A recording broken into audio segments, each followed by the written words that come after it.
오늘 김어준의 뉴스 공장에 인터뷰하였습니다. 지금 세계적으로 유행하고 있는 코로나 바이러스와 관련 브라질 소식이 잘 알려지지 않아 조금이나마 도움이 되도록 몇 가지 내용을 추스려서 인터뷰하였습니다. 제가 인터뷰한 것을 올린 후 많은 분들이 연락 주셨습니다. 칭찬과 격려도 있었지만 그것보다 브라질에 대해서 너무 정보가 없었는데 또는 포르투갈어를 잘 몰라서 접할 수 없었던 그런 내용이었다며 정보를 요구하는 그런 글이었습니다. 어려운 상황에서 지금 새벽인데요. 그래도 지금 바로 이런 내용을 추스려서 많은 사람과 나눴으면 하는 마음에 동영상을 만들고 있습니다. 새벽에 녹음하는 것이라 목소리가 고르지 않은 점 양해 바랍니다.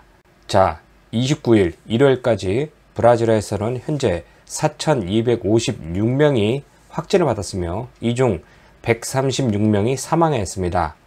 확률로 보면 3.2%로 꽤 높은 것입니다.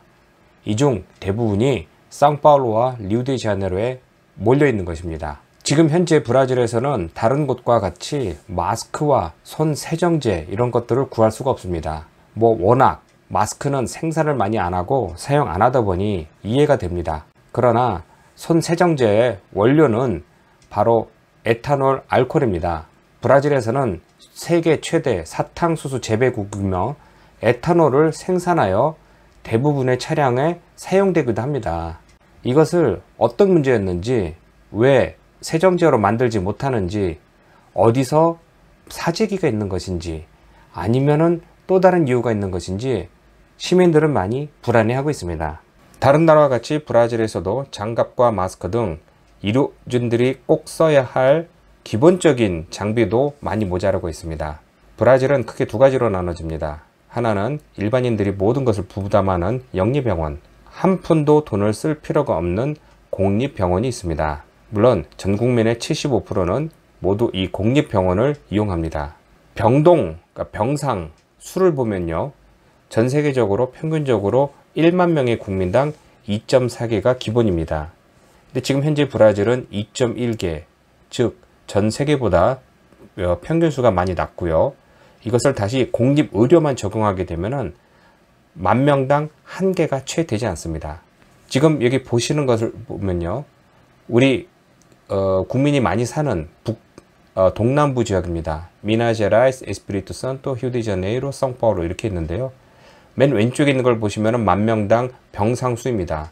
2.06, 2.72, 3.79, 2.63 이렇게 보이지만 가운데는 바로 공립병원의 병상수입니다.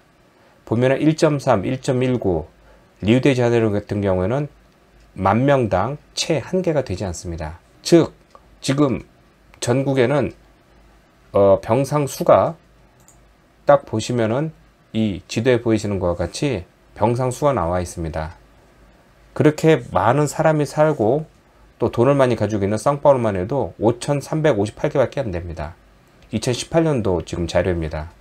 지금 보시는 것 같이 이거밖에 안 되는데, 이게 만약에 10,000명, 20,000명, 30,000명 중증 환자가 늘게 되면은 지금부터 벌써 전체적인 병상의 90% 이상이 지금 사용되고 있는데 당연히 모든 환자를 받을 수 없다는 것이 나오게 되는 것입니다. 이런 부분이 지금 바로 모든 국민의 불안에 떨게 하는 것입니다. 주정부와 연방정부에서는 어떻게 하느냐, 지금 보시는 것 같이 상파울루에 있는 축구장입니다. 임시 병상을 지금 짓고 있고요. 포르탈레자에 있는 축구 경기장에도 수백 동의 병상실을 만들고 있고, 리우데자네이루 같은 경우는 전시장을 뜯어 고쳐 이렇게 격리시설로 만들고 있습니다. 지금 현재 이렇게 브라질이 변하고 있는 사중에 가장 큰 문제는 당연히 정치적인 문제입니다. 지난 25일에는 남동부 주지사들과 또 연방정부 대통령 이렇게 화상회의를 한 것입니다. 각자 모여서 어떻게 논의를 대체하느냐 하는데, 가장 큰 차이점은 모든 주지사들은 그러니까 자가 격리가 꼭 필요하다고 합니다. 시민들이 거리를 두고 집에서 있어야 이 병이 더 퍼지지 않는다, 이를 주장하는데, 지금 대통령은 이에 큰 반발을 하고 있습니다. 여기서 잠깐 대통령에 대해서 설명하면요, 2018년도에 당선되어 취임하였지만 원래부터 소수 정당 출신이었고 지지 기반이 적다 보니 소수 정당과 힘을 모아 당선되었으며 그때부터 내놓은 정책들과 언행들이 많은 문제가 있었습니다. 그러다 보니 차츰 지지 기반이 많이 흩어졌고 워낙 소수 정당이라 국회나 또 주지사나 정치적인 힘을 많이 얻지 못하였죠.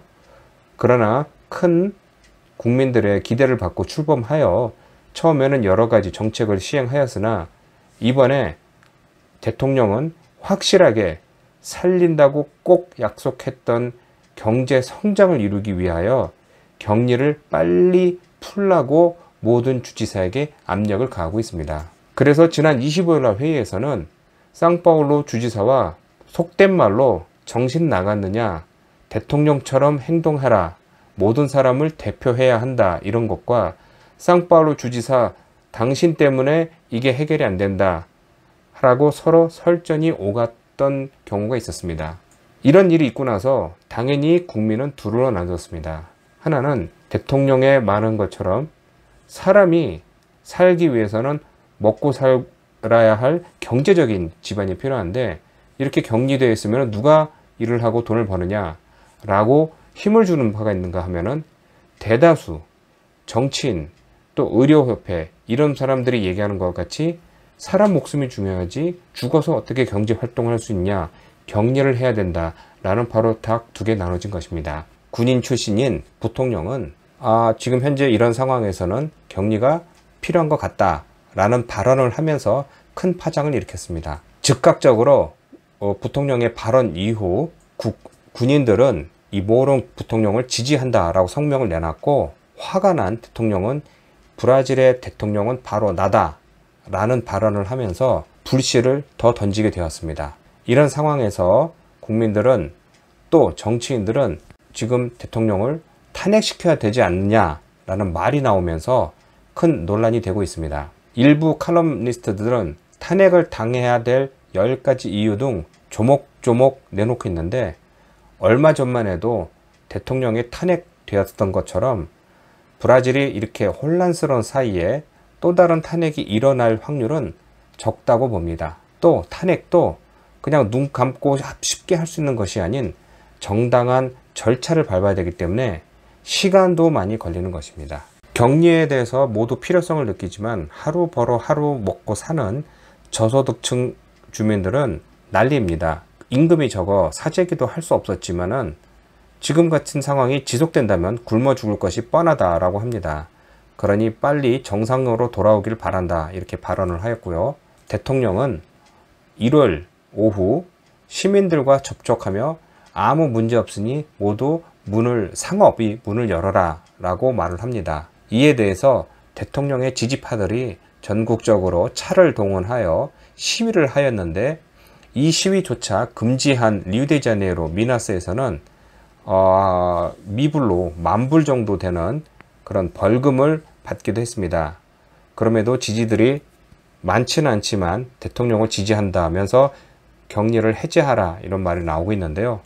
정작 주지사들은 대통령과 거리가 너무 멀어졌고 이제는 넘어올 수 없는 강을 건넜다라는 생각에 오히려 대법원에 소송을 걸어 대통령령을 없애야 된다라는 말이 나옵니다. 직접적인 탄핵이나 뭐 이런 행정 이런 것보다 지금 대통령령으로 각 주지사들이 시행하고 있는 격리를 하라는 그런 법안에 반대를 분명히 한 것입니다. 또한 만데타 보건부 장관도 만약에 지금 같은 격리가 해제된다면은 앞으로 다른 나라에서와 같이 수많은 시체를 이동해야 하는데 그것을 책임질 수 있나 라고 대통령에게 항의할 정도로 대통령은 거의 고립되어 있습니다. 또한 이런 상황에서 오는 4월 7일까지 상파울루는 자가 격리, 상업 금지 이렇게 정해져 있지만 확실한 것은 4월 7일이 아닌 더 연장될 것이 분명합니다. 다른 나라 사례도 그렇고 브라질 교육부에서는 벌써 4월이 아닌 5월 말까지 방학, 그러니까 휴교령을 이어간다 이런 말이 나오고 있는데 이에 상파울루에 살고 있는 대다수 한인들은 지금 경악을 금치 못하고 있습니다. 왜냐하면 대부분 의료업에 종사하며 한인촌에서 상업에 종사하는데 벌써 일주일 넘게 문을 닫고 있어 타격을 입고요. 이게 계속 이어진다면 어떻게 될지 몰라 모두 불안에 떨고 있습니다. 국민을 반으로 나눈 것도 문제지만 더 큰 문제는 제 개인적인 판단에 의하면은 가짜 뉴스가 판을 치고 있습니다.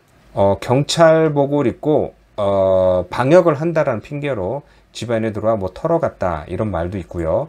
아니면은 벌써 폭동, 뭐 약탈이 있다 이런 말들이 있는데 현재까지 이런 것들은 거의 다 가짜 뉴스입니다. 방역복을 입고 환자를 호송한 경우가 있었고, 약탈과 폭동이라고 하는 것은 옛날 다른 나라에서 있던 일과 아니면 몇 년 전에 있었던 일이 대부분입니다. 또 이외에 어떤 사망이 있던 모두 코로나 바이러스 감염자라고 숫자를 부풀린다라고 항의하는 사람이 있는가 하면은 엄청나게 시체들이 많이 몰려오는데 이것은 통계 잡히지 않는다라며 축소한다고 반대하는 경향도 있습니다. 서로 손가락질을 하고 있습니다. 여기서 제 경험상 브라질에 35년 살면서 겪은 경험에 의하면은 꼭 제 삶뿐만 아니라 누구든지 3일 굶으면 장사 없다고 합니다. 지금 이런 식이 계속 이어지면은 분명히 굶는 사람이 많을 것이고 그들은 폭동과 약탈을 분명히 벌일 것입니다. 그러니 이럴 때는 꼭 주위에 어떤 소식이 있더라도 함부로 주위와 공유하지 마시고 그 내용을 다시 한번 확인하고 정부의 명령에 잘 따르고 가장 중요한 외국인으로서 이곳에 살고 있는 우리 한인 모두 정신 모두 바짝 차리고 조심하고 격리하며 언젠가 곧 좋은 날이 올 것임을 믿지 않고 행동하시기 바랍니다. 고맙습니다.